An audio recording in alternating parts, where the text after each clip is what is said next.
Okay, this talk is based on work I've done so far with Mary Schenk and Susie Shapnit, and is a paper that we're planning to submit sometime in the next month or so. More religious women have larger and more kin-dense social networks in a country undergoing rapid market integration.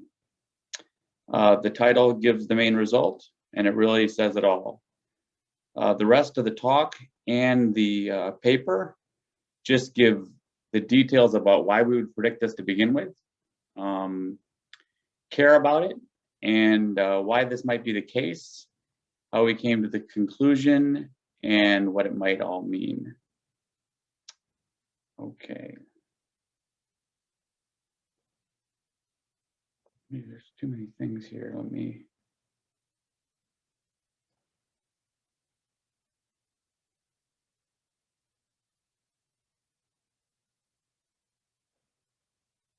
Okay.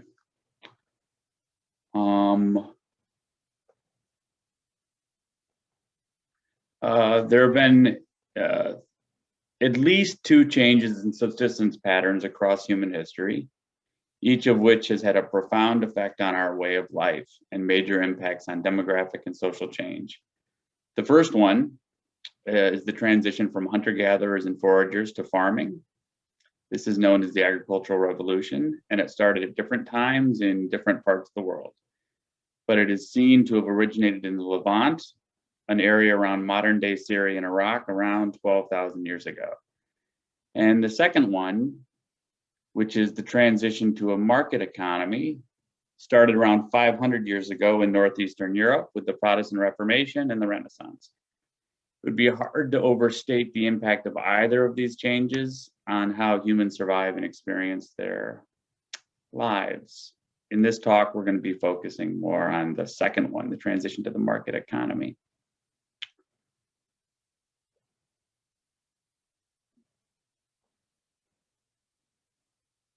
I'm having a little trouble advancing slides, but I'll figure it out.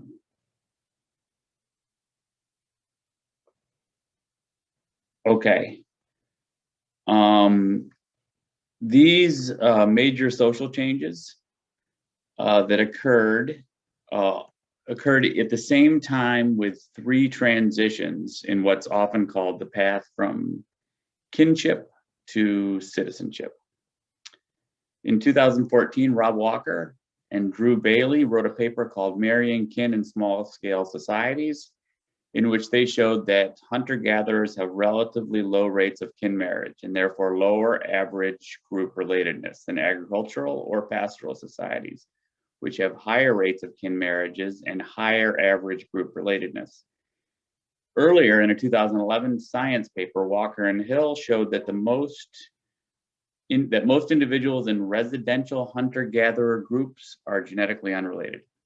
At the same time, however, hunter-gatherers have more relatives through marriages with more genealogically and geographically distant individuals. They frame these results in terms of what they called extensive kinship systems, which is low relatedness amongst groups, and intensive kinship system, which is high relatedness amongst groups. In 2016, Schenk et al. Used the frequency of cousin marriages in Bangladesh to test these concepts of intensive and extensive kinship systems to help explain some of the impacts of the transition to a market economy. Marriage is one of the ways you get these kinds of intensive and extensive systems. But in the 2016 paper, which this table is taken from, I've recreated it from that, Schenk et al. Found that there seems to be a shift back towards an extensive kinship pattern as societies progress through market transition. And this table summarizes the expected changes. A subsequent paper found that economic development and market integration generally decreases the likelihood of cousin marriages in Pakistan and may help explain the pattern of cousin marriages more globally. Okay.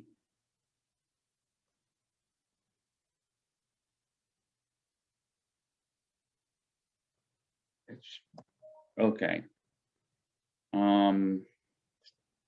Strange that I can't advance these slides. Okay. Extensive and intensive kinship systems can have fitness consequences. Here's an example of the positive fitness consequences for an intensive kinship system in a horticultural society, the Yanomamo in the northwestern Amazon. And this figure is showing how the grandparents of both sexes have more grandchildren when their children marry relatives, which is indicative of an intensive kinship system, higher relatedness, marrying relatives. Fitness benefits of consolidating wealth in other agropastoralist groups has also been shown in other studies. Okay. The transition to a market economy is the background for this talk. And the results of this study, which I already told you about, and are basically summarized in the title. But once again, it's important to take a step back and recognize just how extraordinary many of the changes that have occurred very recently and often within a single lifetime. Take my grandparents, for example, who are shown here in the upper left. They were Mennonites who were born in the Ukraine and then emigrated to Canada at the ages of 9 and 11. Neither of them attended school past the 5th grade. They had grown up on a farm in the Ukraine and became farmers again in Canada. My mother spent her youth working on the farm, picking tomatoes on the family farm alongside other wage laborers that my grandfather had hired. Eventually, my mom went to nursing school, married my Irish father, and moved to Detroit. And the difference, the point of this is that the difference between the way that my childhood, the way I grew up in urban Detroit, and my mother's living on a farm in rural Canada are so great that it may as well have been on a different planet. All 4 of my mom's siblings are still married to other Mennonites from that exact same community, and they still live there today, as do almost all of my cousins. If my grandparents were alive today, they would have no idea or interest in what I'm talking about right now. This is an extraordinary amount of change, and it can be easy to forget just how quickly some of it's occurred. These pictures are, like I said, of my Oma and Opa when they got married. That's the house where my mother was born. And the one on the bottom is me with my, when I was in high school with my grandma, or my Oma, as we called her. And everyone's got kind of a story like this, but it's easy to forget that these like cliches are actually real, and they've happened very, very recently. Okay. I'm still having trouble advancing. There we go. Okay. The transition to a market economy involves a radical transformation of technology and deeply affects the social systems that involve the production of goods and services. And for many, it happened much more rapidly than the agricultural revolution, and is arguably as important as the transition to farming in its effects on fertility. This includes things like the demographic transition, marriage systems, such as parental, changing prescriptions over whether parents control marriage or not. Family structure, an increasing reliance on the nuclear family, and less relationships with extended family members. And finally, which we're going to talk about today, deep effects on social networks and kin relationships. The fact that I have relationships with people across the country and the world, and the fact that I'm speaking right now to people on 3 different continents is rather astounding and would have amazed my grandparents, but they would also probably be deeply upset by the fact that I have almost no contact with any of my cousins. Some of them I don't even know where they live. I mean, I know where they live roughly. I don't know. I don't know. I wouldn't be able to contact them. There are two major transitions that are associated with market integration over the past half century. One we're going to talk about as a background is the transition from subsistence to a market economy. And the second is urbanization. Bangladesh, where the study was conducted, or where the data were collected at least, is at the center of both of these demographic trends. So here is the share of the workforce in Bangladesh from 1991 to 2017 employed in agriculture. The change that's been happening in Bangladesh has occurred at an unprecedented pace in world history. Employment in agriculture as a percentage has gone from 70% down to 39% in the last 25 years. Now we can compare this to places where this transition happened earlier, like the United States and the United Kingdom, which did this in the 18th and 19th centuries and did it over a longer period of time. And then to compare it to places that are developing quite rapidly, like China and India.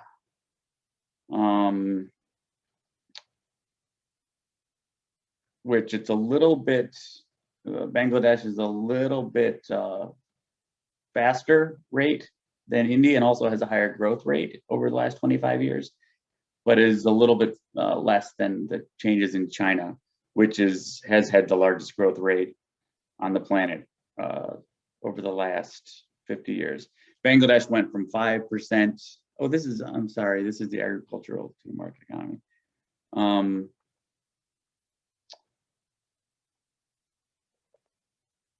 Yeah, it's strange that the slides don't work when you're on. Anyways, fine. Anyways, you can see that Bangladesh is less of a change than China, but greater than India. Okay, so then we'll do urbanization.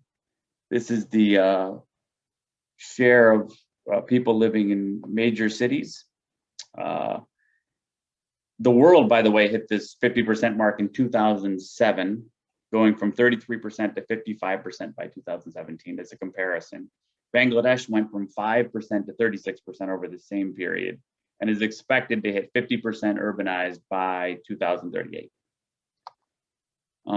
We can compare this again to the United States and the United Kingdom, which are also urbanizing, but at a much slower rate. Most of it's already occurred.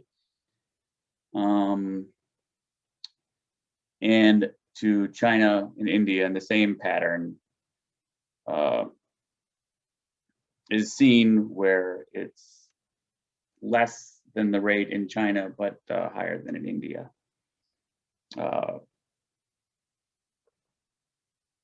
For example, China went from 16% to 58%, and in India, they went from 18 to 33% urbanized. Okay, fine. The impact of market integration on social and kin networks.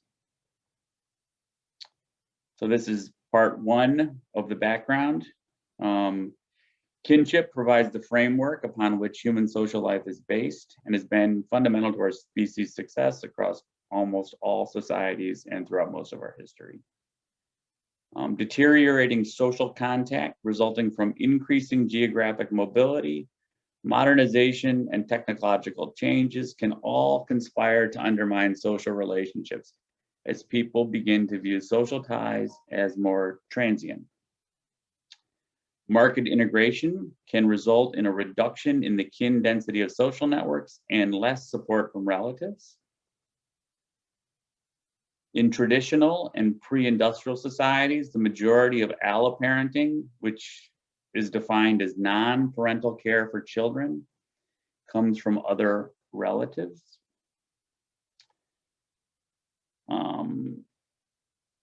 And this support tends to go down as societies modernize, and it may be one of the factors that contribute to reduced fertility in these societies. And finally, market integration and modern labor markets increase the incentives for people to move further away from family in search of jobs. As these individuals become more geographically mobile, interactions with relatives may decrease, while interactions with non-relatives may increase. And this too may reduce support from relatives. Okay. So now we're going to talk a little bit about religion, which is a big part of this and the focus of this study. Although there are a number of cultural practices and institutions that help to build social relationships between individuals, as societies transition from cooperative networks based on kinship to more imagined communities, often based on citizenship or ethnicity, religion is definitely one of these. Religious rituals help to bond practitioners and increase group cohesion. They also increase solidarity by signaling adherence to a moral code and commitment to a social order, which builds trust and facilitates cooperation amongst religious group members. It is clear that religion can have important effects on social relationships, but it can even affect social networks in less obvious ways, and often in unintended ways, I should say. For example, it can affect the general shift from intensive, which are these, as we talked about before, more related social networks, to extensive, less related social networks associated with increasing market integration. Joseph Henrich, for example, has argued that the Catholic Church's ban on cousin marriage in Europe broke down intensive kin-based family structures, which led to the predominance of the nuclear family and ultimately to the economic and social success of Europe.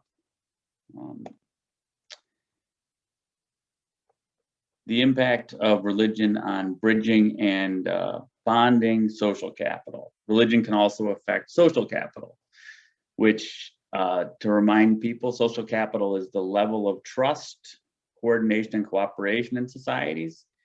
It's generally seen as important for the health and well-being of a population, but it is common to distinguish between strong ties, which are referred to as bonding social capital, and those could be kin ties, ties between relatives, and bridging social capital, which are tend to be weaker ties between coworkers, for example.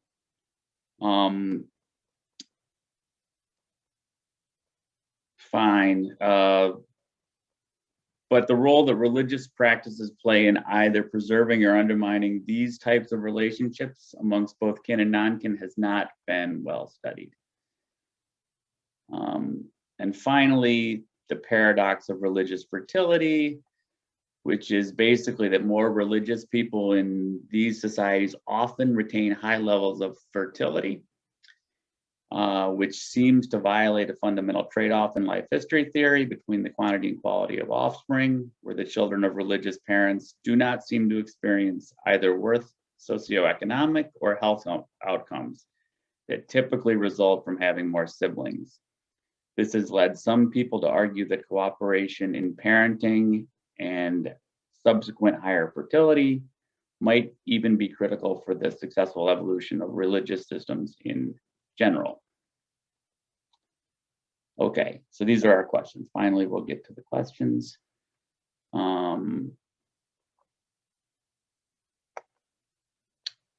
So as people become more geographically mobile, interactions with relatives may decrease, while interactions with non-relatives might increase, and this may reduce support from relatives. At the same time, more religious individuals are more cooperative than secular individuals, and this may extend to cooperation with childcare. We therefore hypothesize that religiosity will partially buffer the effects of the geographic diffusion of kin networks that are resulting from market integration, that we expect are resulting from market integration, by preserving social relationships amongst relatives.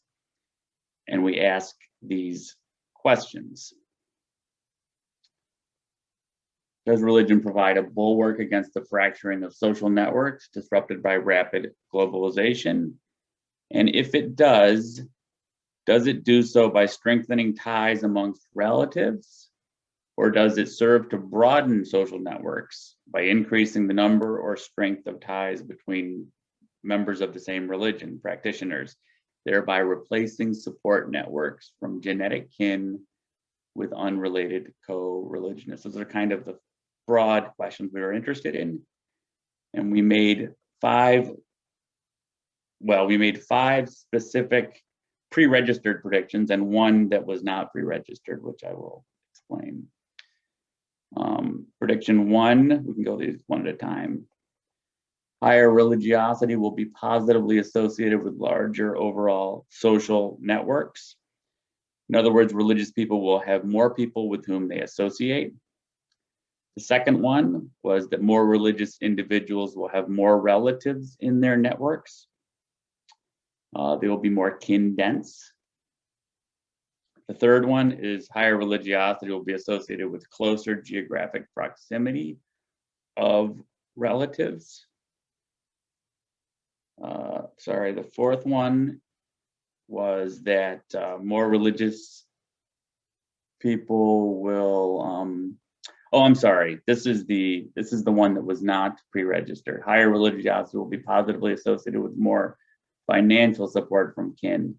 And we didn't pre-register for a reason because, first of all, I didn't think about it very much and I didn't necessarily realize that we had the data on it, but it turned out to be an interesting question. And there wasn't a clear, at least for me, it didn't seem like there was a clear prediction to be made in terms of financial support, but we'll give you the result of that one also. Higher religiosity will be positively associated as the fifth one with more alloparenting. They'll get more help with childcare from relatives. And finally, the last one is that people who are more religious will receive more emotional support from their relatives. Okay, fine. That's the pre-registration site. I guess March 19th we did it. Okay, so the transition, the area where these data were collected, by the way, is in rural Bangladesh, the top two pictures. The bottom one is Dhaka, the capital city.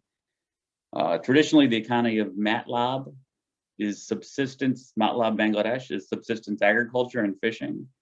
But in the past few decades, land ownership is decreasing due to increasing access to the labor market and the adoption of wage labor, including, in particular, labor migration, where people actually leave the area or even the country to work.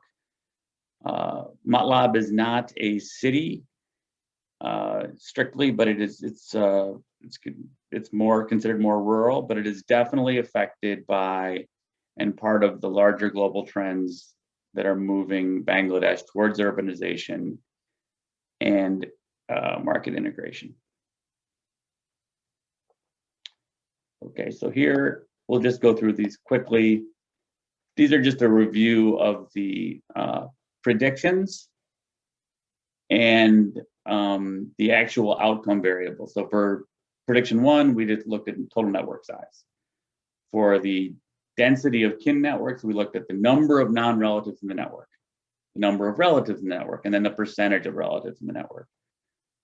For geographic distance, how diffuse these networks were, how dispersed they were, we looked at geographic distance from non-relatives and geographic distance from relatives who were in your network. The fourth prediction has to do with financial support. Again, this was not pre-registered, but we had the data, so we looked at it. Non-relatives, relatives, and percentage of relatives in your network. Then for childcare, the same three: number of non-relatives, number of relatives, and the percentage of relatives. And by the way, the number of relatives answers a slightly different question. One is just how many you get, and the other one is how kin dense, kind of controlling for the total size of the network. And finally, the same questions for emotional support, the same dependent variables. Now, this is important. I just want to point this out, that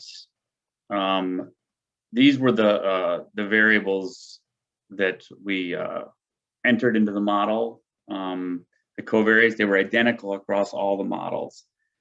Religiosity, which was the variable of particular interest to us. And our measure of this, which we can talk about if we have time later, was very simple. It was an individual's self-reported religious commitments and beliefs as compared to their neighbors. Are you less, equally, or more religious than your neighbors? Was the question. Religious knowledge was a scaled variable assigning points for survey responses, such as proficiency in religious texts and frequency of visits to particular holy sites and things like that. Then we controlled for the number of children in the household and number of siblings to control for current and previous generation sizes. And religion was either Hindu or Muslim, which we entered as a random effect. And then 3 measures of market integration, which I'm going to go over very briefly just because they're kind of interesting. So this is these slides. We're actually producing another paper on market integration, which is going to be a standalone. So I won't go into a lot of detail here, but we thought a lot about this. And there's been a lot of debate about this question too, about how exactly to measure it. What is it? So we have a large supplementary materials on it, but basically the surveys used to collect these data were designed for assessing market integration. So there are lots and lots of questions on the topic. We use exploratory factor analysis to capture the unobserved construct of market integration, which we, roughly considered to be integration into global markets and dependence on supply chains. There were 213 variables, which we ultimately reduced to 27 by consolidating occupations and wealth. And then we used some statistical tests to determine which of them to retain. And we use scree plots. So if you're familiar with exploratory factor analysis, this is just it's a visual way to determine how many factors using eigenvalues. And this is it. And you can see here, I don't know if you can see my cursor, but this is basically eigenvalues over 1 are kept, which is arbitrary, but it's standard. It looks like these 3 factors, whatever they are, account for most of the variation. We're not going to gain a lot by adding 4, 5, 6, 7, 8. Okay. Although again, it's a little bit, it's an art more as much as a science. Okay, we found 3 factors. So the next step is to interpret them. And I'll just show you how we interpreted them. These are the factors on the y-axis, and these are their loadings. Red is a negative loading, so you can see that the age of wife negatively loaded for the thing that we called economic capital. And I'm sorry, positively loaded for economic capital and was negatively related to human capital. Geographic proximity is pretty straightforward. It's just the time, commuting time to these different things like main roads or bazaars. So those were entered into all of the models. And we also did interactions, which I may not have time to get into today, but if you have questions about it, please ask. Okay, so let me talk about the results quickly. First of all, I'll just explain what these figures show and what we found. On the left These things are box plots with the actual raw data.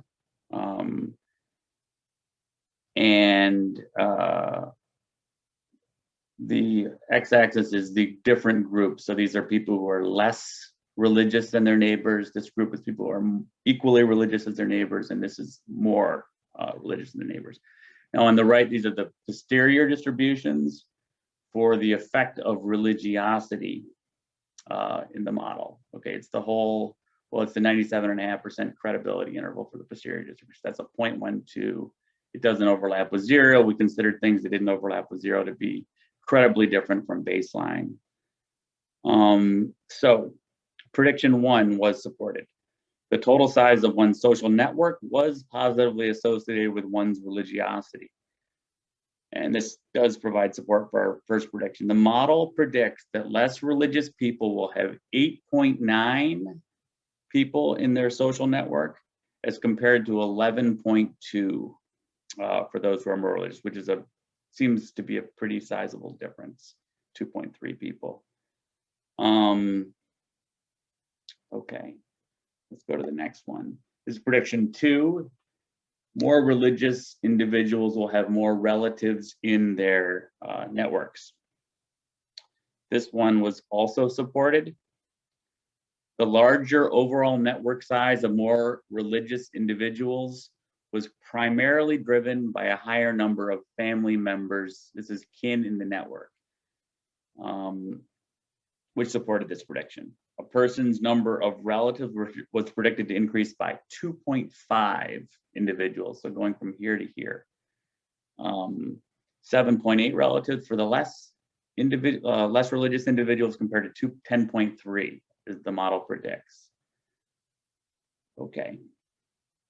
There's another way to test this, which is accounting for the size of the social network, because we already know that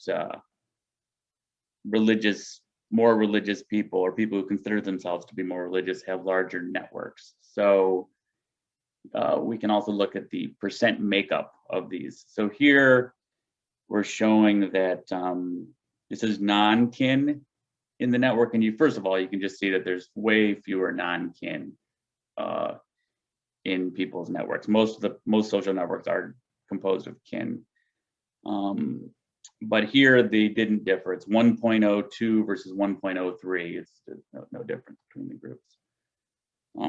But as a percentage, the percentage of kin in your network, the model predicts that religious individuals will have a higher percentage of relatives up here. It goes from 82.3% to 87%. And the posterior distribution is not a huge effect. It's 0.03, but it's robust. It doesn't overlap with 0. So let's move to prediction 3, which is that higher religiosity will be associated with the closer geographic proximity of kin. So this has to do with where they live, their spatial dispersion. And there was mixed support for this.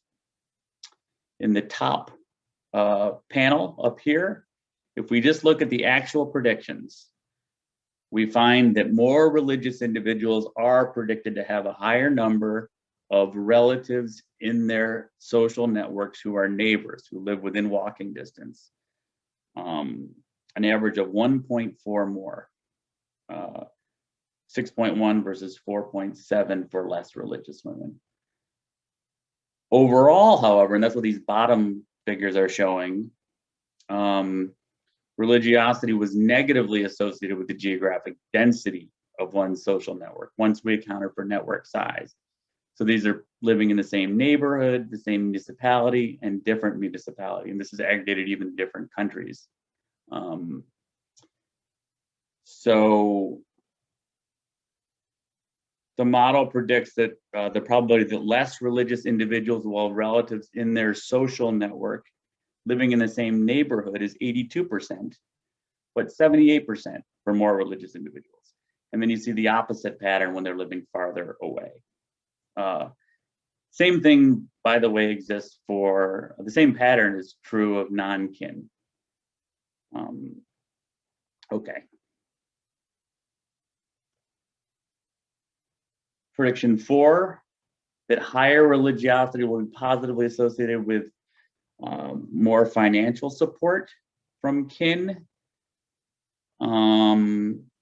This was not, again, I've said this I think 4 times now, this was not a pre-registered prediction, and we didn't have any a priori belief about this relationship, but we had the data, so we looked at it, and there looks like there's no impact at all. Let's move on to alloparenting support. Here again, looks like there's no effect, no difference. And we'll talk about why this may be the case. Finally, emotional support was supported, and it's a pretty strong effect. You go from, well, let me get the actual numbers here. You go from 6.8 relatives who provide emotional support up here, a prediction, to 4.6 for less religious individuals. That's a 2.2 more relatives who provide emotional support. So let's just review the whole thing again. Higher religiosity predicts larger social networks overall, more relatives in these networks, and more kin density in these networks, but more geographically scattered networks overall, even though because of this first one, they actually have more neighbors who are relatives. So it's a little more complicated. If that doesn't make sense, please ask me about it, because it is a little bit tricky. And then more emotional support, but not more financial assistance or help with childcare from relatives. And these are just the posterior distributions. This is 0, which is not well marked here, but these are the entire posterior distribution is 100% credibility intervals. Well, I don't know I'm not exactly sure if that's how you interpret it, but it's the whole posterior distribution at any rate. Fine. So let's talk about what this might mean.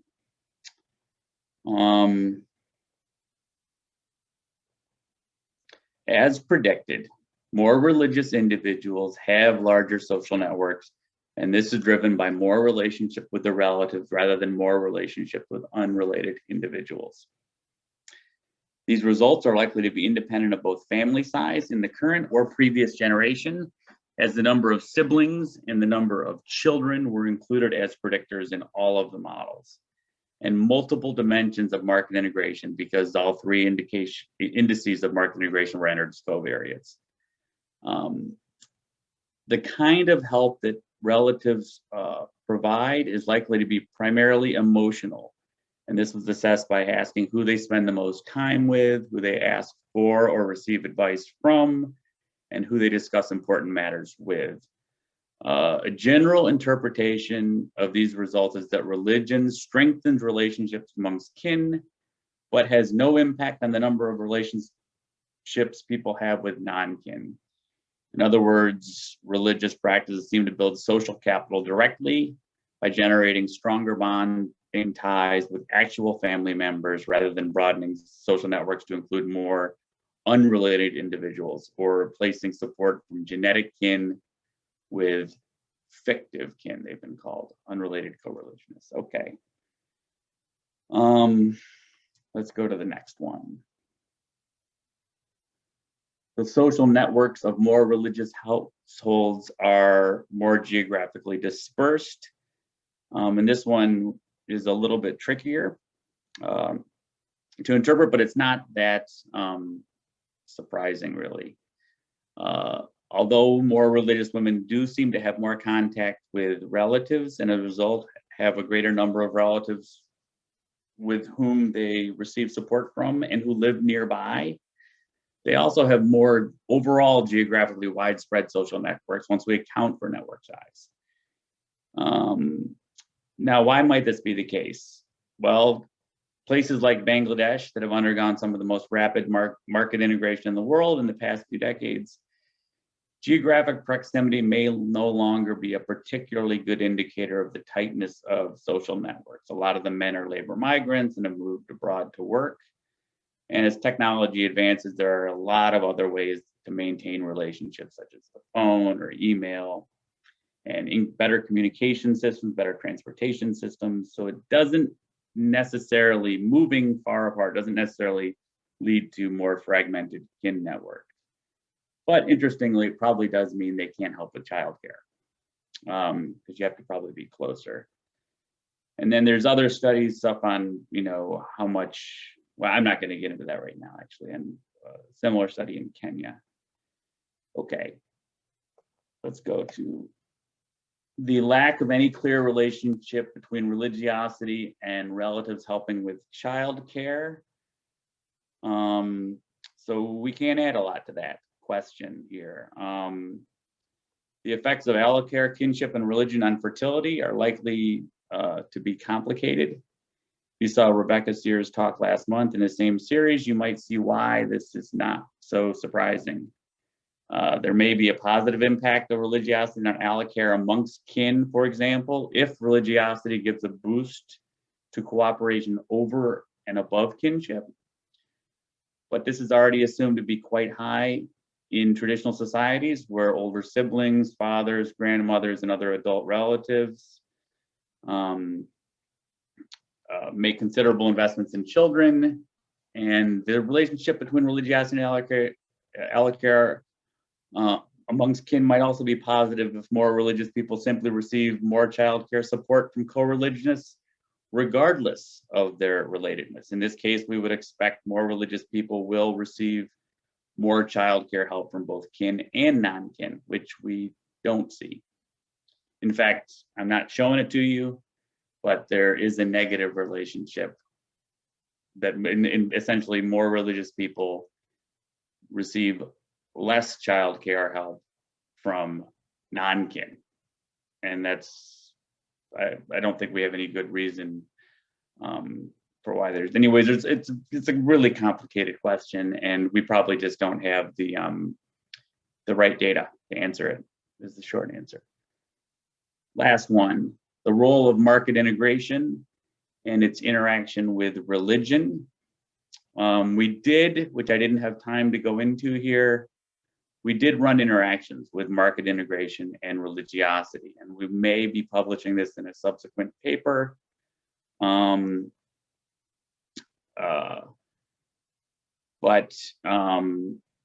But basically, none of the interactions made the top models or even received any model weight. So they didn't add much to it, which indicates that religiosity is not really, at least its effect on social networks isn't changing amongst levels of market integration. Okay, and I'll end with this, this little caveat here. These are just a couple of studies, one that we did and one that Genghis and Nur Zion did on religion and support for suicide attacks. And this is basically that our measure of religiosity may not be that comprehensive. It clearly isn't, right? It's based on an individual's self-reported religious commitments and beliefs as compared to their neighbors. And we know from tons of studies that religiosity is much more complicated than this. First of all, there are benefits to that because it's simple and it's easy to interpret. But we know that it's likely to be much more complicated than this. And here's just a couple of papers showing that, for example, religious devotion and prayer does not predict support for suicide bombers, but attendance at mosque or at synagogue or does. And here we find that in our paper that religious devotion is a good predictor of something we call tolerant altruism, which is basically being altruistic towards your in-group without what seemed to be connected to it, which is outgroup hate. They don't that has a very different effect on it than attendance or things called intrinsic and extrinsic religiosity. In any case, that is all, and I think we have time for any questions if anything was not clear or you want to talk about something. So thank you.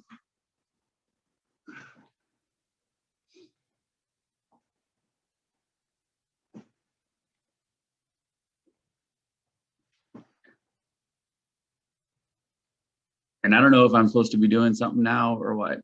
I asked to unmute. I don't know. Robert, I thank you. I let it go so that people can unmute themselves and turn on their videos should they wish. Okay.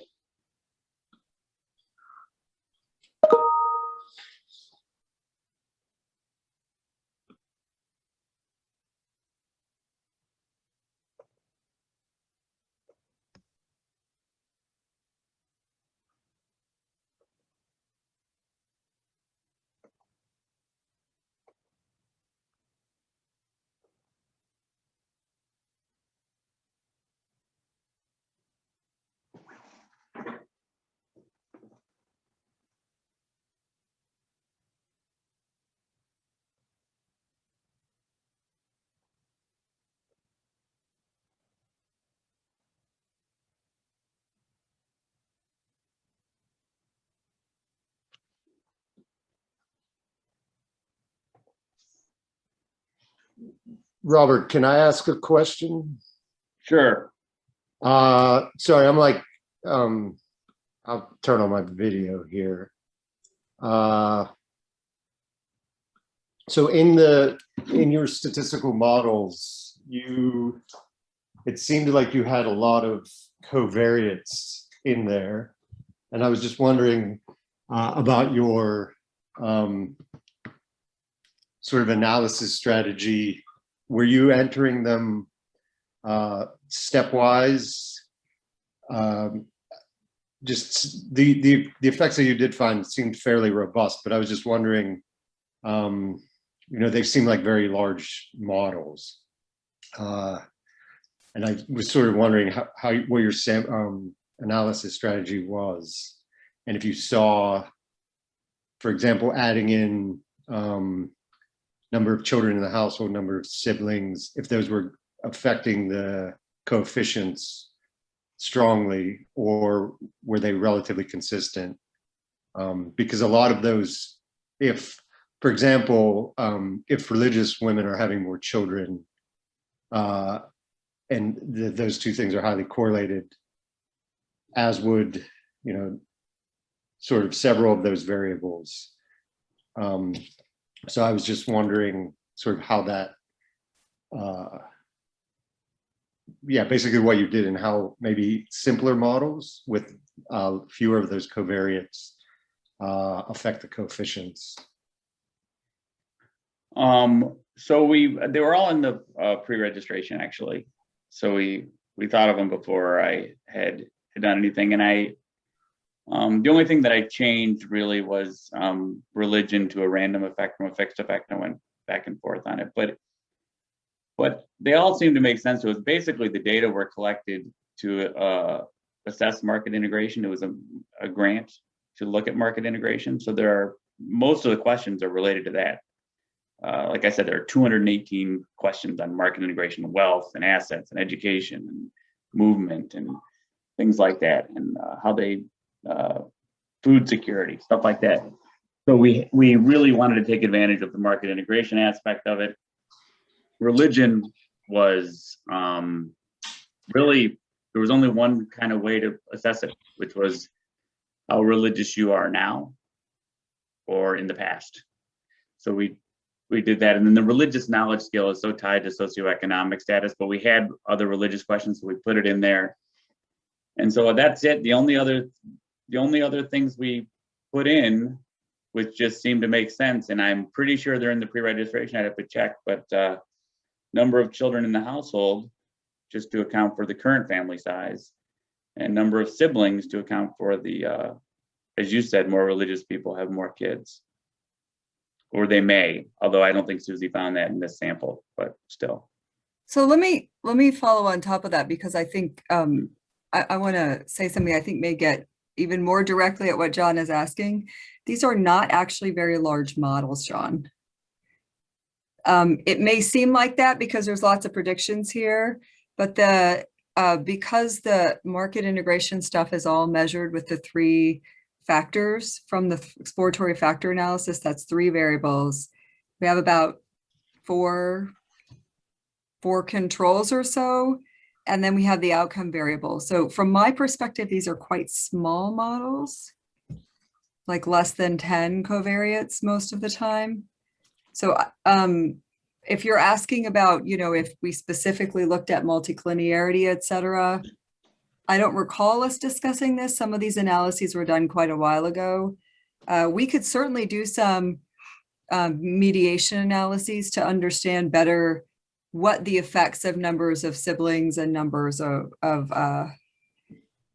children are. But, the reason those are there is to make sure that we're not simply capturing the effect of those things, right, in the size of the networks. And the results, the results are actually quite robust for most of these outcomes, despite what I think is kind of a reasonable number of controls, meaning there's a few controls in there, but it's not just like 10 controls. It's not like lots and lots of stuff. It's, it's those 3 market integration factors, and then about 4 or 5 other things, depending on the circumstance. Okay, that it was basically a question about multicollinearity. Yeah, I think, well, Robert can tell you what he did, but we could certainly do some robustness checks to see if there's an effect of that. But it doesn't, at least in the analyses I saw, I didn't see any obvious effects that would make us suspect multiclinearity. Okay.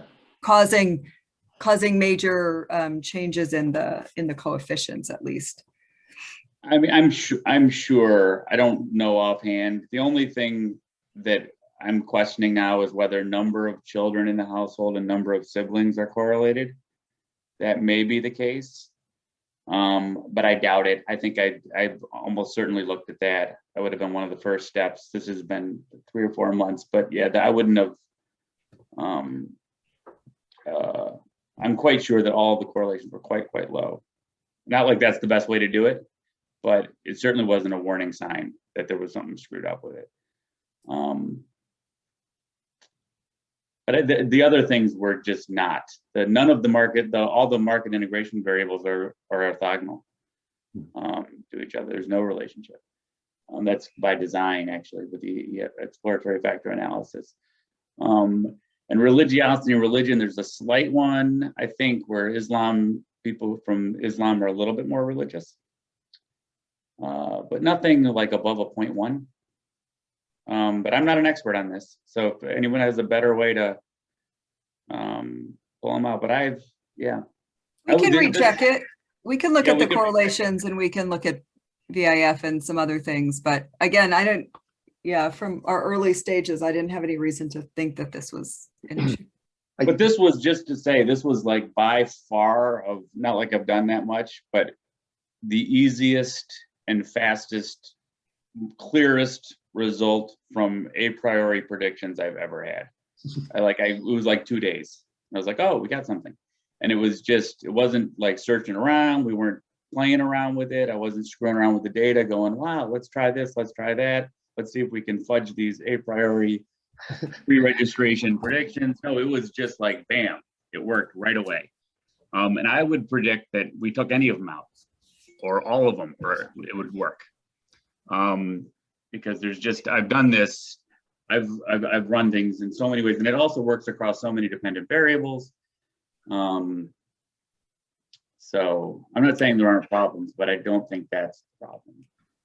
Okay, I was just sort of wondering about the robustness checks. And I think it was, as Mary pointed out, is probably because on this slide, you have 15 predictions and a fairly large list of covariates. It just seemed like maybe they were quite complicated models. Oh yeah, these are just the outcomes. Yeah, it's the same covariates, these same 7, but it just looks ridiculous because there's 15 outcomes. These are all outcome variables with this. Yeah, from my perspective, you know, this is a very small, reasonable list of predictors.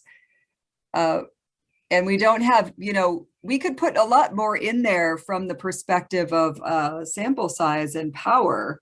We're nowhere near the limits of the power on this. But yeah, these are all outcomes. These are all outcomes. The Right. things in the little box, those are the predictors, Yeah. which is, you know. And it would have been screwy to kind of keep changing the covariates until we nailed these, you know, but no, so we kept them all consistent across all, not necessarily because that's clearly the right thing to do, but just because it's more consistent. And did you think about adding sort of more standard demographic covariates like age, for example, which might affect a woman's social network quite a bit? Yeah, so yeah, that was a big one, right? But age of the woman, the age of the wife, is also in the market integration index. Okay. So I couldn't stick it in to the model. That would have been collinear, right? So And anything that was everything in the else- market integration solved a lot of the extra covariates because we just combined 220 different variables into 3. So all the education, occupation, you know, how close do they live to the city, et cetera, all of that stuff is in those 3 really, really robust market integration factors. Yeah, this talk could have been all about the market, how we came up with the market integration. Well, we had to write a paper on that, so that's why that's a separate paper though, because it's a Yeah. really, really nice. The market integration analysis that he did is also really nice analysis with a really clear result, just because the factors they form really nicely into 3 very interpretable aspects of market integration, and there's interest in that literature and in how to do that well.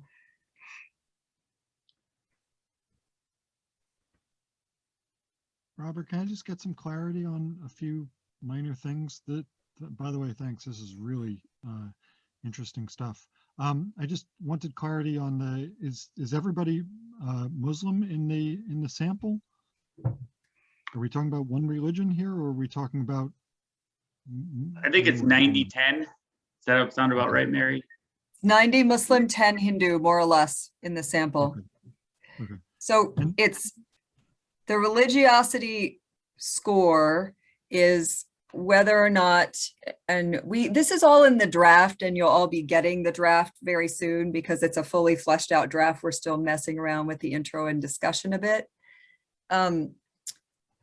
But the religiosity question is essentially, are you more or less, is your family more or less religious than others around you? You could say more, the same, or less. But they're this comparing within their own religion, so we're not talking. They are about comparing within their own religion, and typically within their own neighborhoods. Neighborhoods tend to be religious, segregated by religion, even though people interact socially, but the neighborhoods or the baris are typically segregated by religion. So there's that religiosity score, which is our main predictor, which is why he's got it capitalized there. Religious knowledge, which again is very correlated with SES variables, and we don't think is really capturing religiosity very well, but we have it in there as another variable.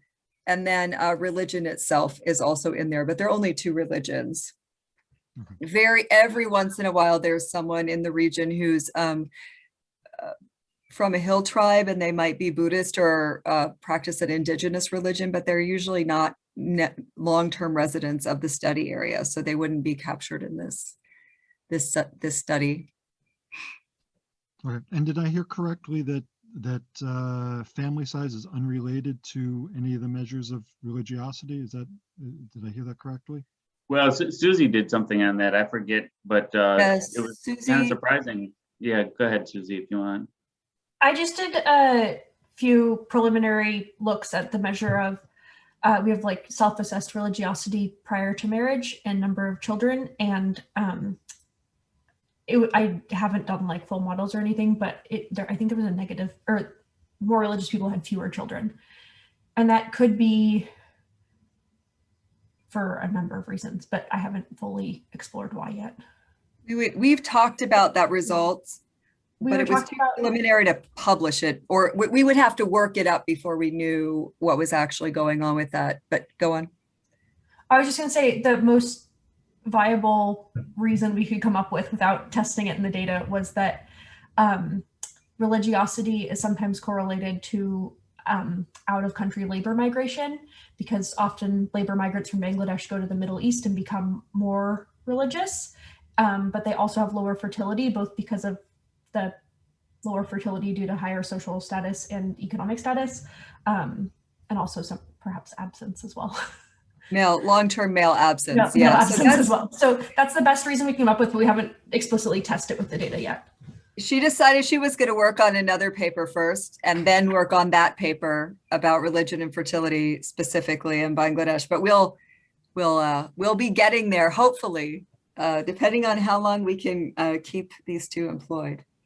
That's sort of a cool result, actually. I like Yeah, that. it is a cool result. And she did some reading, like she was just saying, about why that we talked about it and we had some hypotheses, and then she started doing some reading. We should be able to substantiate a little better what's going on with that. And we have this measure of religiosity we have before and after marriage. And the one we're using for this analysis that Robert's showing you is the after marriage one, the current religiosity in your husband's household.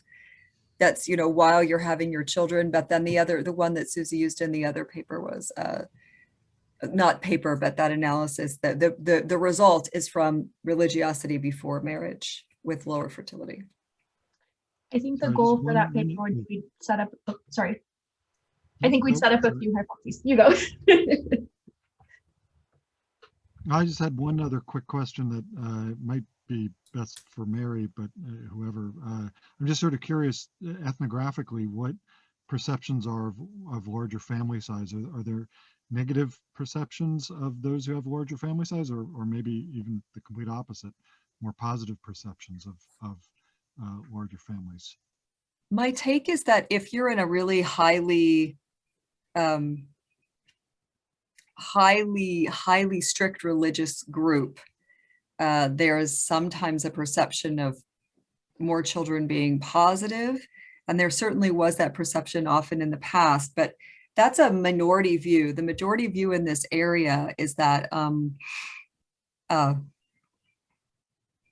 that economic development is a good thing. Economic development is helping people, and that having smaller families allows people to, they wouldn't say it this way, but to invest more in their children.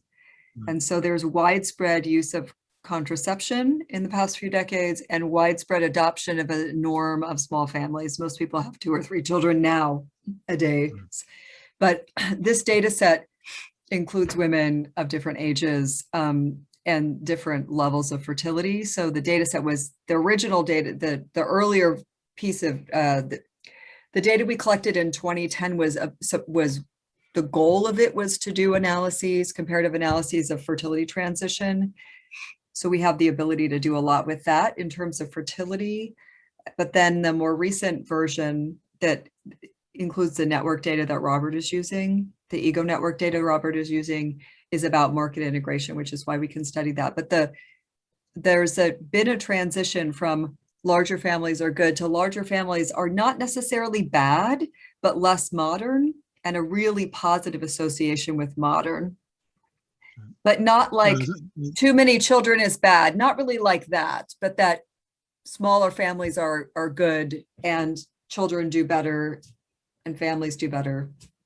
Sure. Go on. No, I was asking partially because I thought it might help get some understanding of the alloparental results, namely that if, it might be the type of attitude that, sleep in the bed that you've made. In other words, if you've had a lot of kids and it's seen as negative, then that's your own problem, deal with it. So obviously, historically, that's probably not that might be a modern attitude, but it's probably not one that you see historically, especially in small scale societies. Yeah, I mean, it certainly wouldn't be an attitude I would think of as very common now.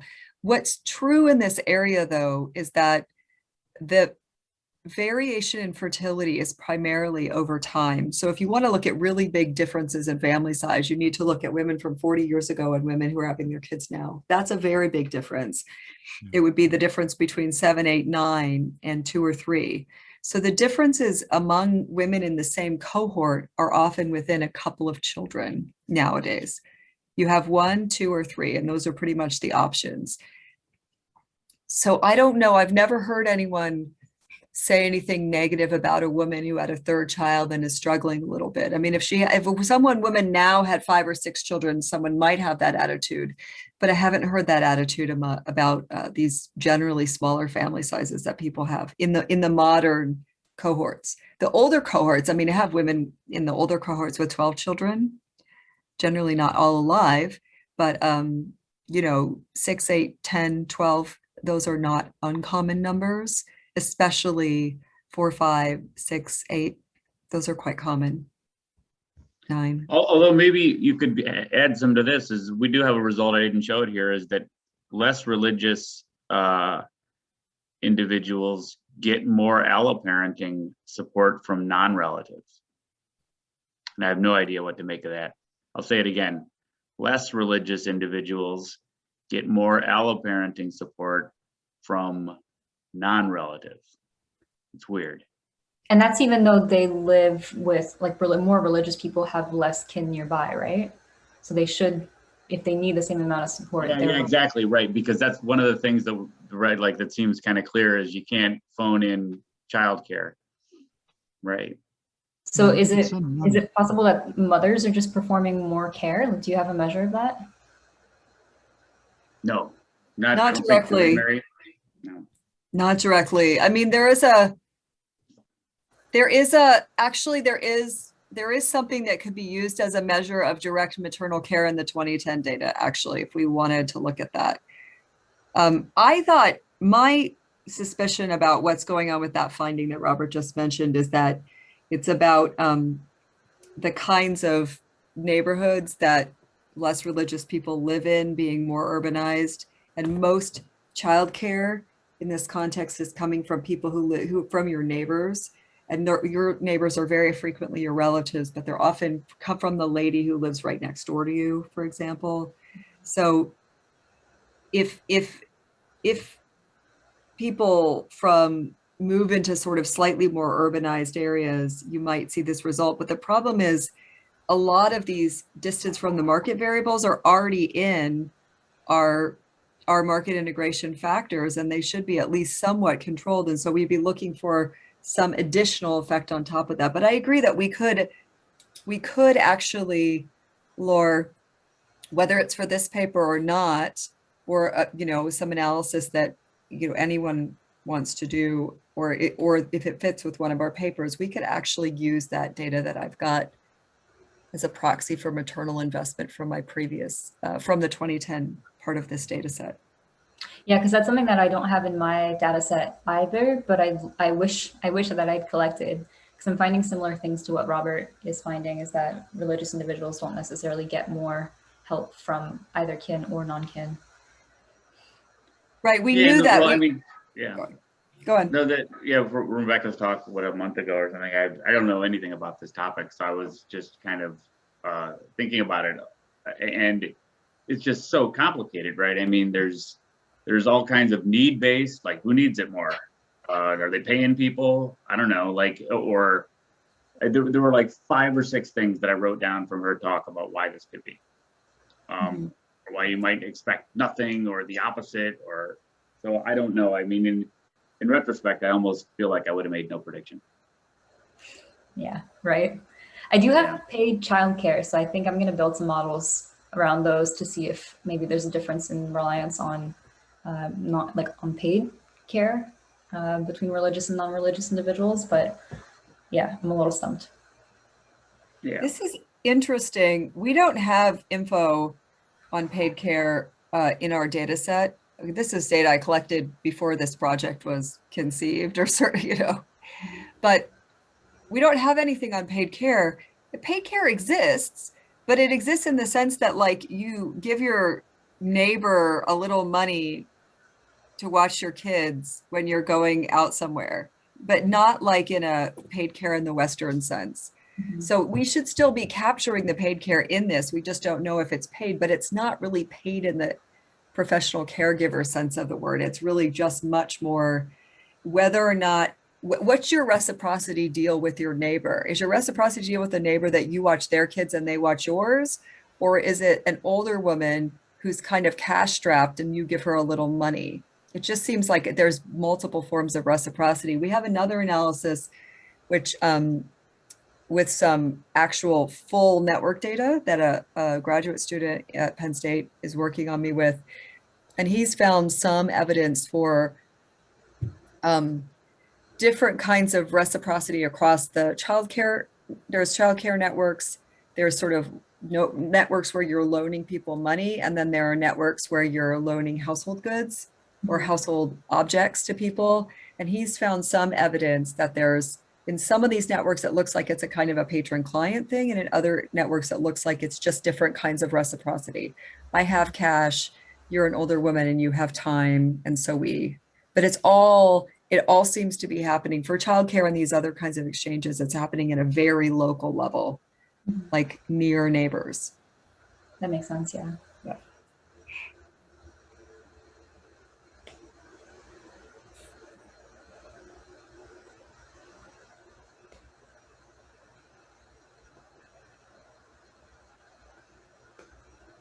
Susie, what were you going to say earlier about the fertility analysis that we hopefully get around to after your marriage paper? Oh, I was just going to say what we intended to do with it, but it is not essential to go over right now. Okay. Thank you, Robert. That was excellent. I'm really excited to read this. Yeah, so everyone I think everyone here is going to see this paper in about a week or two. So you can, please comment. I don't know where we're going to try to submit it, but it's going to be short. It's going to be a short one. So Shortish, but the results in the paper are the ones he's showing here. We had to kind of cut things back because he had too many results for previous ones. So we're writing up this version and then we'll do some other analyses and write up some of the other results. yeah, I mean, it'll be the supplementary materials will be really big. I'm saying the actual paper, so it'll be I don't know where we can submit it, but it'll be short and sweet. Yeah, it's a good result. Yeah, I agree. Thank you, Robert. That was fantastic. And I also look forward to reading it. Maybe if there are no more questions, we could end there, I think.